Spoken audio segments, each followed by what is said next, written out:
Now, here to talk about what that might mean for the fight against terrorism is Frank Gaffney. He's the president of the Center for Security Policy in Washington. Frank, thanks so much for joining us. My pleasure.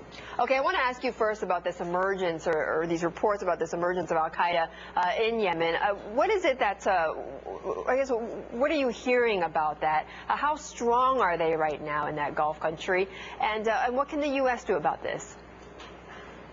Yemen is a failing state, if not a failed state. It has numerous insurrections going on, a border war with Saudi Arabia, and I think increasingly, particularly thanks to the insertion into Yemen of two former detainees from Guantanamo Bay, a rising presence of a franchise of al-Qaeda. These are guys who may or may not be directly affiliated with some mothership. I think the way to understand this is they all adhere to a basic program. Authoritative Islam calls it Sharia. And whether they are al-Qaeda per se or whether they are, associated with some other franchise, they are part of the problem because Sharia requires the triumph of a global Islamic theocracy and the destruction of all who stand in the way, including us. So that's the problem that we're seeing, not just, of course, in Yemen, or for that matter, Afghanistan, or for that matter, Pakistan, but really worldwide. So this complicates then, because then we're not just talking about al-Qaeda, but then we're talking about several other groups as well. This complicates obviously the situation by tenfold as to what the U.S. can do to root out terrorism. Well, it's actually much worse than that. We're not talking about just groups. We're talking about millions of people who adhere to this kind of Islam. Now, an awful lot of Muslims don't. That's the good news. They don't want to live under Sharia any more than the rest of us do. But those that do are engaged in jihad. They must, of either the violent kind where they can, or a more stealthy kind where violence is not practicable, or financially supporting one or the other. That's the real problem. The numbers are immense.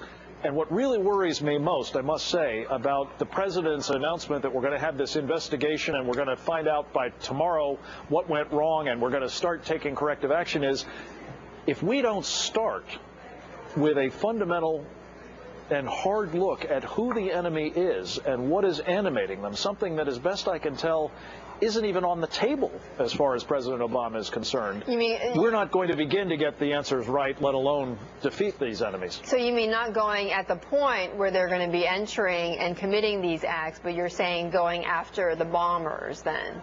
The characters, the bombers themselves. I'm saying something slightly different. I'm saying that we're dealing with fundamentally an ideology that is animating these folks to engage in what they call jihad. They use bombs where they can. They use other kinds of weapons where they can. They use more stealthy techniques, including the Muslim Brotherhood here in the United States, to advance this same purpose, which is the submission of the United States and other freedom-loving peoples to their program. That's what's really at work here. And if we're only trying to sort of symptomatically deal with the manifestations of this problem, we'll never catch up with it, let alone, as I say, defeat it. We've got to fight this thing ideologically, as Ronald Reagan did the Soviet Union, the last horrible totalitarian ideology we confronted. Right, fighting on the ideological front versus the other ways, which so far have not worked in many ways, because we're getting headlines right now saying that Nigeria's Federal Aviation Authority actually acquired 14 scanners, and that the bomb suspect that we've all been talking about actually passed through that scanner at Lagos Airport. So even though we seem to have security measures, there's still some loopholes, Frank. And just before I leave you, are these security measures that we're putting in place enough? They're clearly not enough, and they are doomed to fail if we don't understand who the enemy is, why they're coming after us, and begin operating against them using, as the president likes to say, the full panoply of our powers. But if he leaves out the fact that it's Sharia that's driving them, it's their adherence to it that causes them to want to kill us, we're going to have an awful lot of more American lives lost on this president's watch, I'm afraid. Okay, Frank, well, on that note, I've got to leave you, but thanks so much, Frank Gaffney. We're going to be talking on a lighter note about lady power after the break.